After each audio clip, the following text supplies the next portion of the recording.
Good morning, church. Like you already heard, my name is Azelia, Elfreda. I'm from India, a small city called Bangalore. I came to Canada 5 months ago, and today I want to take you a little back in time. I was born into a Christian home. Like every other kid, I went to church, and church was just like a Sunday thing. It was just we just go there, don't know what's happening, everything is good, we go back home, right? I was not very good in academics back in the day. Today I'm good. But back in the day I wasn't that good. So everything that, the school or the teachers or my friends tagged me as, I thought those things were true. And but then the church started to treat me differently. They were like, oh, she has some talents, let's use it.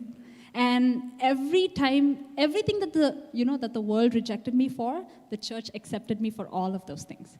And so I started to get interested because I was like, somebody likes me, might as well go there.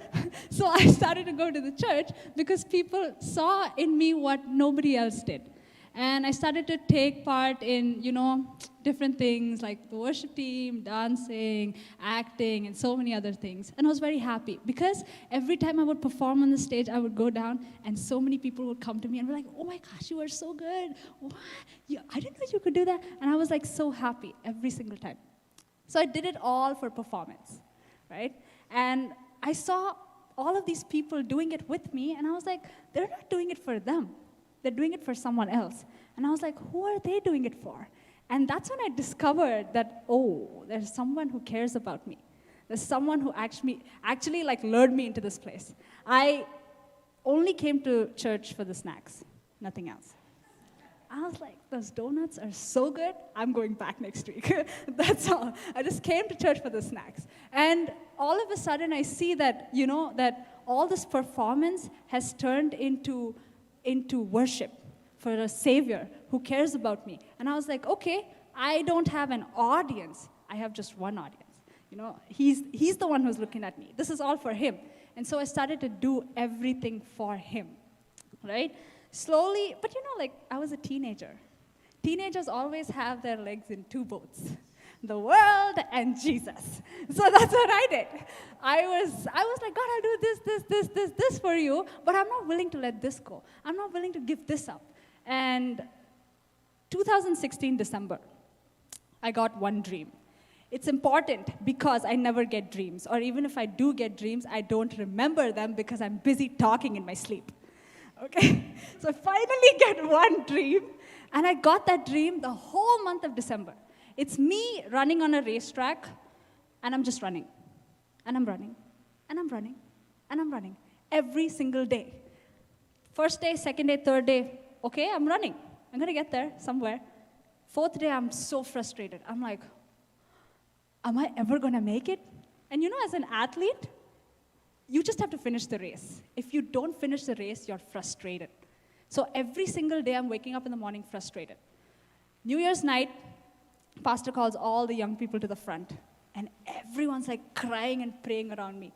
And I'm just standing there like so frustrated, like, cool, And I was like, fine, everyone's praying. Imagine I'm just standing there like one stone. I'll just close my eyes. So I closed my eyes and I started to see it all over again. It's like this vision in front of my eyes. And I'm like, okay, this time I'll pray. Every other time I was sleeping. This time I'll pray. Closed my eyes and started to pray. Slowly, I started to be like, God, I'm going to let go of the world. I don't want that. I don't want this. I don't want that. I want you. I want you. And when I gave my life all to God, I made it to the finish line. And guess what? Jesus is standing there, opened his arms, and he's like, come on, let's go. Let's start. Okay, and I run, and I hug him, and there's a whole, amazing firecracker moment. And 4 months later, I got baptized, completely gave my life to the Lord. And then the church introduced this study. It was on the book of Jesus, Culture, and Journey of a World Changer. They were doing that study. And that study changed my whole perspective. I realized that I have a purpose that is beyond me, that I cannot fathom, and only God can take me through it. And so I was like, let's go on this journey. I did my bachelor's degree in media and communications. 3 years later, I was like, this is not what I want to pursue. I was very glad that I did that degree because I had to understand the audience that I was going to talk to in the future. I decided that I'm going to do master's in divinity, and God was like, you're going to Canada. And I was like, not happening. I don't have the funds for it. I don't have anything for it. Like, I'm not cut out for that. Not happening. And God was like, wait and watch. And I waited for 1 whole year. And just before the pandemic, my father got an opportunity to go to Ethiopia. He got stuck there because of the pandemic. And we were like, oh my gosh, what's happening? And he was stuck there for 7 months. In those 7 months, he earned 3 times of what he would every single month if he was in India. And all of that money went into Canada. And it's crazy because I'm like, whoa, what looked like a failure to me or what looked like, like a storm to us turned out to be a blessing from God, right? And I made it. On the 8th of December, I landed in Canada to start my life from scratch. And it's not been an easy road because during that whole time, I went through depression and anxiety too. And my friends were coming on a Tuesday. My friends were coming on a Saturday to say bye to me. And on the Tuesday of that week, my visa got rejected. And I was like, what am I going to tell them? Because they're all coming to celebrate. Jesus is doing something great in my life. I'm like, yeah, visa got rejected. Where am I going? And that day was the Saturday I preached my first message to an audience. And I told them that I don't know where I'm going. I don't know what I'm going to do. But I have hope because I know that Jesus is with me. And he has orchestrated my whole life. It's okay if Canada is not it, but I have hope for the future, and that hope I want to give you.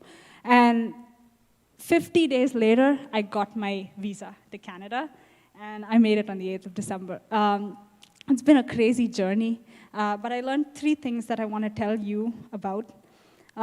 Number 1, God will orchestrate other people's lives to meet your need. He will just do crazy things for others, just so that he could do something crazier for you. Second, never lose hope, especially in your disappointment, because what looks like a failure to you is a detour to God. And thirdly, God is love, and he will never let you forget that. So I want to tell you, have crazy faith for a future that you cannot see. Because one day when you look back, you'll have the confidence to celebrate every victory. Like Jesus says, your faith has made you whole. Your faith will make you whole. But I don't want to get off the stage without telling you this one thing. There's something that I have learned very recently, that God cut me out to put me on the spotlight. But being on the spotlight doesn't mean you have to be a superstar. He doesn't want superstars. He wants laborers. He wants workers. We live in the middle of the advent of Christ and the second coming. We're right in the middle, right? So we have good news that he died for us and he rose again, but he's also coming back. We have that good news. And so we need to remember that. We need to always remember that. We need to always know that Jesus said the harvest is already ready, but the workers are few. The harvest has been ready for the last 2,000 years, but the workers have always been few. So God's not looking for superstars and influencers. He's looking for you and me. Laborers, workers, leaders who will work for him. So we have a mandate, and it's time to tap into it now. You were created for this strategic time. You were created for this season. And if not you, then who? If not now, then when? Thank you.